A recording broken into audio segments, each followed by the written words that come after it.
reordering your pages in Google Sites is really simple to do. So I've decided I want home, evil deeds, then puzzles, rather than home, puzzles, evil deeds. I can't do anything on the page itself. What I need to do is I need to open the page tab, and then all I need to do is I need to click on the page that I want to move. So I'm going to move evil deeds up, click and hold, and see how it's highlighted in blue. If I drag it up and I move it so that it's in between home and puzzles. Notice when I went on puzzles, it's selected puzzles. That would put evil deeds inside puzzles. I don't want that to happen. I want it to go in between them, so I'm going to put it there. I now see the changes reflected up here. I've now got home, evil deeds, and puzzles. This also works with subpages as well. I could just decide that I want to switch level 1 and level 2 around, because at the moment, when I look there, I've got level 1, level 2. I might just decide that I want to put level 2 above level 1.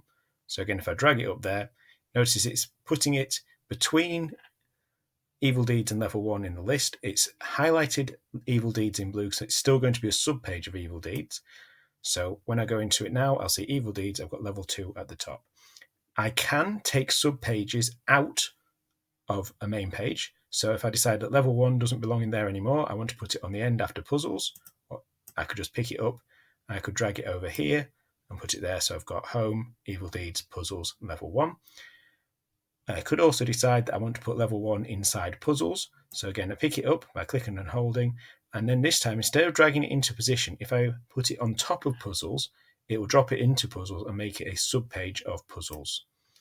So there we go. I've now got evil deeds, which contains level 2, and puzzles, which contains level 1. Nice and easy to do, just dragging and moving things around. It's very visual, and there's a clear difference between putting something between two items and putting a page inside another page. Again, even though puzzles has got its own subpages, I could put that inside evil deeds if I wanted to. And that is moving things around in Google Sites.